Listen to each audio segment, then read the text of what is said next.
Rajasthan eligibility examination for teacher REET 2024 में आपका स्वागत है। इस डिटेल्ड वीडियो में मैं आप लोग को ये बताऊंगा कि कैसे रीट का एप्लीकेशन फॉर्म हमको भरना है। रीट एप्लीकेशन फॉर्म भरने के लिए आपको दो स्टेप फॉलो करने पड़ेंगे। पहला स्टेप होगा जनरेट चालान और दूसरा स्टेप होगा फिल एप्लीकेशन फॉर्म। जनरेट चालान करने के लिए सबसे पहले आपको जनरेट चालान वाले बटन पर क्लिक करना है।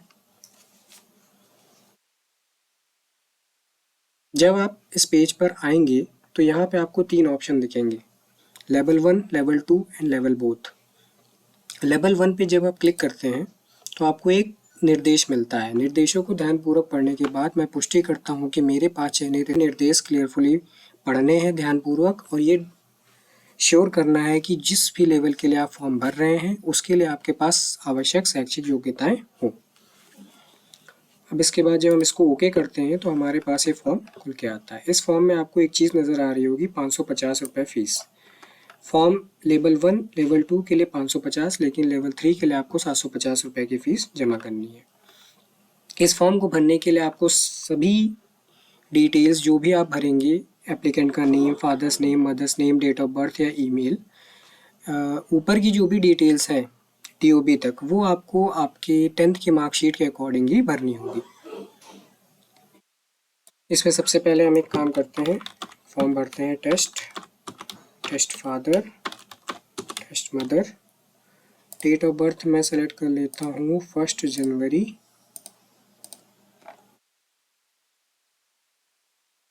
सन 2000। ईमेल में मैं अपना वैलिड ईमेल नंबर डाल सकता हूँ, लेकिन मैं अभी डमी ईमेल नंबर डाल रहा हूँ। आपको अपना वैलिड ईमेल नंबर डालना है। इसके बाद नीचे देखिए प्राइमरी मोबाइल नंबर, ये वाला जो मोबाइल नंबर है प्राइमरी मोबाइल नंबर, इस पर आपको फ्यूचर में एसएमएस आएंगे, और अल्टरनेट मोबाइल नंबर भी आपको डालना अनिवार्य है। मैं यहाँ पे एक डमी मोबाइल नंबर डाल देता हूँ। उसके बाद मुझे कैप्चा कोड भरना होगा 44606208। इसके बाद यहाँ 550 रुपये की फ़ीस नज़र आ रही है, और फिर हमें ऑनलाइन पेमेंट मेथड्स नज़र आएंगे। अब इस पेमेंट मेथड में हमें दो ऑप्शन नज़र आते हैं, एक ऑनलाइन और एक ऑफलाइन। जब मैं ऑनलाइन सेलेक्ट करता हूँ तो मुझे तीन ऑप्शन नज़र आते हैं, HDFC, ICICI और BOB। इनमें से किसी भी बैंक के थ्रू मैं पेमेंट कर सकता हूँ। जब मैं किसी भी एक बैंक को सेलेक्ट करूँगा, उसके बाद जब सबमिट एंड पे पे क्लिक करूँगा तो मैं चालान वाले पेज पे रिडायरेक्ट हो जाऊँगा। उस चालान वाले पेज पे मुझे एक रेड कलर का पे फीस का बटन मिलेगा। जब मैं उस पर क्लिक करता हूँ तो मैं पेमेंट गेटवे पे रिडायरेक्ट हो जाऊँगा, और वहाँ से मैं अपना पेमेंट सक्सेसफुली सबमिट कर सकता हूँ। जैसे ही सक्सेसफुली सबमिट हो जाएगा, पेमेंट डिडक्ट हो जाएगा, तो फिर हमारा जो चालान का स्टेटस है वो अपडेट हो जाएगा। अपडेट होने के बाद सीधे हम फिल एप्लीकेशन फॉर्म का एक बटन आ जाएगा, और उस पर क्लिक करते ही हम एप्लीकेशन फॉर्म भर सकते हैं। लेकिन यदि आप ऑफलाइन माध्यम का यूज़ करते हैं तो वहाँ पे आपको एक ई मित्र का ऑप्शन मिलेगा। ई मित्र पे क्लिक करते ही सबमिट एंड पे जब हम क्लिक करेंगे तो हमारा चालान जनरेट हो जाएगा। यहाँ पे देखिए प्राइमरी मोबाइल नंबर मुझे ऑलरेडी एग्जिस्ट दिखा रहा है, तो मैं उसको चेंज कर देता हूँ।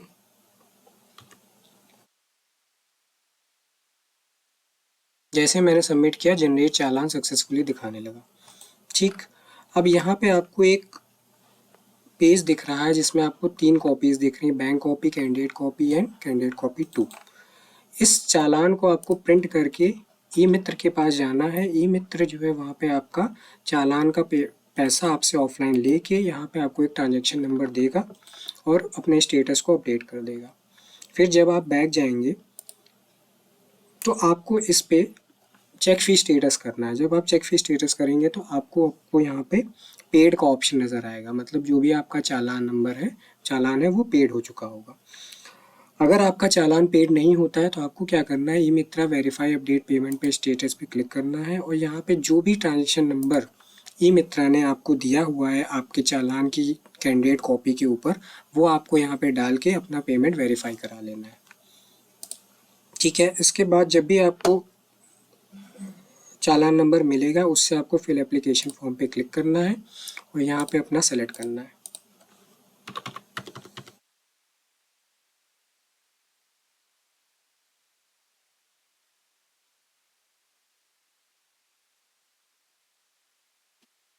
यहाँ पे मैं मदर्स नेम डालता हूँ जो मैंने डाला था। डेट ऑफ बर्थ में मैंने डाला था 1 जनवरी एंड 2000 और मैं यहाँ पे कैप्चा सेलेक्ट कर लेता हूँ 704679। इस पर क्लिक करते ही मैं एप्लीकेशन फॉर्म पे रिडायरेक्ट हो जाऊंगा। एप्लीकेशन फॉर्म को भरने के लिए आपको 5 स्टेप फॉलो करने हैं। पर्सनल डिटेल भरनी है, एड्रेस भरनी है, qualification, preferences, upload image and duration, declaration. Personal information में कुछ इन्फॉर्मेशन जो ऊपर के आपको ब्लैक कलर में दिख रहे हैं ये नॉन एडिटेबल है। ये वो इन्फॉर्मेशन है जो आपने चालान भरते टाइम भरी थी। इसके बाद आपको कुछ डिटेल्स अंदर नीचे से भरनी स्टार्ट करनी है। सबसे पहले आपको जेंडर सेलेक्ट करना है। उसमें अगर यदि आप मेल सेलेक्ट करते हैं तो आपको मैरिड या अनमैरिड 2 ऑप्शन मिलेंगे। यदि आप फीमेल सेलेक्ट करते हैं तो आपको मैरिड, अनमैरिड, डिवोर्स या विडो का ऑप्शन मिलेगा। मैरिड और विडो के केस में आपको हस्बैंड नेम डालना मैंडेटरी है और किसी हस्बैंड नेम नहीं मांगेगा आपसे। आधार नंबर आप डाल सकते हैं। कैटेगरी में आपको बहुत सारे ऑप्शन मिलेंगे, general, economic, EWS, ST, SC, जो भी आपकी मेजर कैटेगरीज होती हैं। यहाँ पे मैं ST कैटेगरी सेलेक्ट कर लेता हूँ। ST कैटेगरी में यहाँ पे इसलिए सेलेक्ट कर रहा हूँ क्योंकि ST के बेस पे मुझे कुछ और फील्ड्स होती हैं जो मैंडेटरी भरनी होती हैं, वो अभी हम आगे देखेंगे। इसके बाद आपको धर्म सेलेक्ट करना है। रिलीजन हिंदू, मुस्लिम, जो भी आप हैं उसको आप सेलेक्ट करेंगे। उसके बाद भूतपूर्व सैनिक, यस या नो आपको भरना मैंडेटरी है। नो भर दीजिए, कोई दिक्कत नहीं है। क्या आप दिव्यांगजन हैं, यस या नो। इसमें आपने यदि यस सेलेक्ट किया तो फिर आपको इसका टाइप भी सेलेक्ट करना होगा। यदि आप नो सेलेक्ट करते हैं तो आपको कुछ भी सेलेक्ट करने की आवश्यकता नहीं है। फिर राष्ट्रीयता में इंडियन आपको सेलेक्ट करना है। क्या आप राजस्थान के निवासी हैं, ये आपको सेलेक्ट करना है। यदि आप यस सेलेक्ट करते हैं तो आपको बोनेफाइड स्टेट और डिस्ट्रिक्ट सेलेक्ट करना ज़रूरी होगा। बोनेफाइड स्टेट में आपको राजस्थान मिलेगा और राजस्थान के ही डिस्ट्रिक्ट आपको यहाँ पे नज़र आएंगे। ठीक, यदि आप यहाँ पे मूल निवासी में नो सेलेक्ट करते हैं तो फिर आपको बोनेफाइड स्टेट, सारे स्टेट नज़र आएंगे और सारे स्टेट के उसके करस्पॉन्डेंट आपको डिस्ट्रिक्ट नज़र आएंगे। जो भी आपको सेलेक्ट करना है वो कर सकते हैं। यहाँ पे हम क्या करते हैं, यहाँ पे हम राजस्थानी सेलेक्ट करते हैं, उदयपुर हमारा। यदि हमने ऊपर ST कैटेगरी सेलेक्ट कर रखी है और नीचे हम राजस्थान के मूल निवासी में यस करते हैं और राजस्थान यहाँ सेलेक्ट करते हैं तो हमको TSP सहारिया या नो सेलेक्ट करना होता है। बाकी किसी और स्टेट के केस में ये ऑप्शन नहीं आएगा आपको।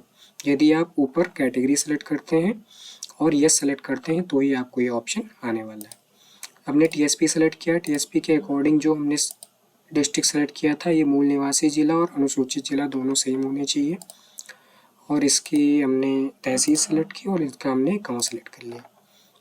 आइडेंटिफिकेशन मार्क आपको डालना आवश्यक है। जो भी आपका आइडेंटिफिकेशन मार्क है वो आप यहाँ पे डालेंगे। SSO ID आपको डालनी ज़रूरी है। अगर आप राजस्थान डिस्ट्रिक्ट के हैं तो ये आपको मैंडेटरी है, किसी और डिस्ट्रिक्ट के बच्चे के लिए ये डालना आवश्यक नहीं है। राजस्थान के बच्चों को सबसे पहले SSO ID जनरेट करनी है, उसके बाद यहाँ पे एंटर करना है। इसके बाद हम नेक्स्ट आ जाते हैं। नेक्स्ट आने पे आपको फुल करस्पॉन्डेंस एड्रेस डालना है जिसमें ये सब वैल्यूज़ यूज़ ना हुई हों। आप अपना करस्पॉन्डेंस एड्रेस डालेंगे, डाकघर वगैरह डालेंगे। स्टेट आप जिस स्टेट से बिलोंग करते हैं वो डालेंगे। पिन कोड आपको जो डालना है वो डाल दीजिए, 6 डिजिट का जो भी आपका है। उसके बाद जब नेक्स्ट करते हैं तो फिर आपको एकेडमिक क्वालिफिकेशन डालनी है और प्रेफरेंसेस डालनी है। प्रेफरेंसेस मतलब वो डिस्ट्रिक्ट जहाँ पे आप एग्ज़ाम देना चाहते हैं राजस्थान के अंदर। तो यहाँ पे मैंने 2 सेलेक्ट कर लिए हैं। इसके बाद लैंग्वेजेस, आपकी प्रेफरेंस लैंग्वेज हिंदी या इंग्लिश, संस्कृत, उर्दू, सिंधी, पंजाबी, जो भी आपको डालना है वो आप सेलेक्ट कर सकते हैं। अब यहाँ पे क्वालिफिकेशन डिटेल है, इसमें हमें क्या करना है, चूँकि ये लेवल 1 का फॉर्म है तो यहाँ पे आपको सेकेंडरी में आपने जो सेलेक्ट किया है वो सेलेक्ट करना है। सीनियर सेकेंडरी में आपने जो डिस्ट्रिक्ट ले रखा है वो सेलेक्ट करना है। यहाँ पे आपने क्या किया, ईयर मान लीजिए 2018 डाल दिया मैंने, यहाँ पे मैंने 500 डाल दिया, यहाँ पे मैंने 400 डाल दिया, फिर यहाँ पे 200, 2020, 400 मान लीजिए, 300। Senior secondary and secondary level 1 के लिए मैंडेटरी है। BSTC भी लेवल 1 के लिए होना चाहिए। अगर आपके पास ग्रेजुएशन है, पोस्ट ग्रेजुएशन है तो भी आप इसको डाल सकते हैं। BSTC जब हम सेलेक्ट करते हैं इसमें हमको बहुत सारे ऑप्शंस मिलते हैं, इसमें से जो भी आपने किया वो सेलेक्ट कर सकते हैं। यदि आपके पास ये चीज़ नहीं है तो आप अदर का ऑप्शन सेलेक्ट करके अदर कोर्स का नाम भी डाल सकते हैं। इसी तरीके से यूनिवर्सिटी में भी आपको अदर का ऑप्शन मिल जाएगा। फिर यहाँ पे मैंने मान लीजिए 2024 डाल दिया, पूर्णांक मैंने डाल दिए 600, प्राप्तांक मैंने डाल दिए 500, तो यहाँ पे मेरे मार्क्स आ गए।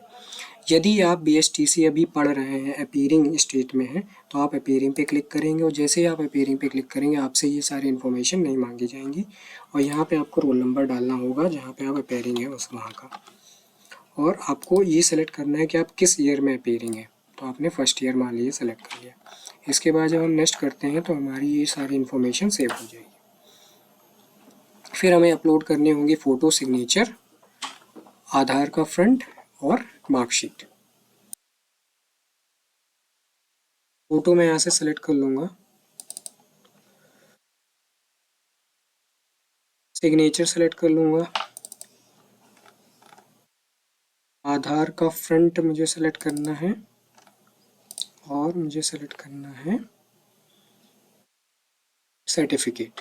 अब ये चारों चीज़ें जो सेलेक्ट की हैं इसमें मेरी जो KBs हैं 20 to 50 KBs photo and signature होनी चाहिए और 50 to 100 KBs आधार फ्रंट और मार्कशीट होनी चाहिए और सारी की सारी .jpg फॉर्मेट में ही होनी चाहिए। अब मैं इसको नेक्स्ट करता हूँ तो ये सारी चीज़ें मेरी अपलोड हो जाएंगी। अपलोड होने के बाद यहाँ पे आपको डिक्लेरेशन घोषणा पत्र मिलेगा जिसको आपको बहुत सावधानीपूर्वक पढ़ना है और उसके बाद टिक मार्क कर देना है। टिक मार्क करने के बाद आपको क्या करना है, यहाँ पे प्रीवियस का भी बटन आएगा जहाँ से आप फोटो वाले पेज पे जा सकते हैं और कन्फर्म एंड प्रीव्यू का पेज आएगा। जैसे ही आप कन्फर्म एंड प्रीव्यू के पेज पे क्लिक करते हैं